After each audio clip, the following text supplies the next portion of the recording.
महाविकास आघाडीमध्ये आल्या संभाजीराजेंना लोकसभेची उमेदवारी मिळणार अशी माहिती सूत्रांकडून मिळते। महाविकास आघाडीमधील 3 पैकी एका पक्षामध्ये प्रवेश जर त्यांनी केला तर त्यांची उमेदवारी निश्चित असल्याची माहिती सूत्रांकडून मिळते। संभाजीराजे आता काय या संदर्भात निर्णय घेणार याकडे लक्ष असेल, तर लोकसभेप्रमाणे विधानसभेच्या जागा वाटपावेळी सुद्धा महाविकास आघाडीमध्ये मतभेद होणार असं शंभूराज देसाईंनी म्हटलंय। मंत्री शंभूराज देसाई यांनी महाविकास आघाडीवर टीका केली आहे। महाविकास आघाडीमध्ये आल्या संभाजीराजेंना उमेदवारी देणार असल्याचं सूत्रांकडून कळतंय। महाविकास आघाडीतील 3 पैकी एका पक्षात प्रवेश केल्यास उमेदवारी निश्चित आहे। ठाकरे गट, काँग्रेस किंवा शरद पवार गटात संभाजीराजेंनी प्रवेश केल्यास लोकसभेला उमेदवारी निश्चित मानली जाते।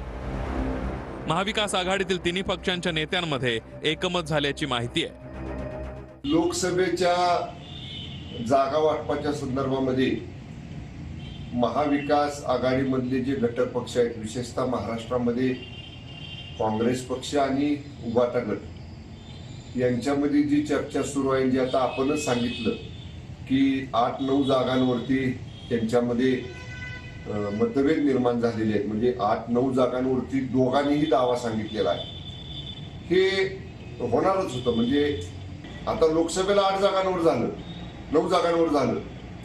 विधानसभेला आपण बघाल ज्या काही जागा त्यांच्या महाविकास आघाडीमध्ये चर्चा होतील ना, प्रत्येक जागेवरती त्यांचे मतभेद होणार आहे।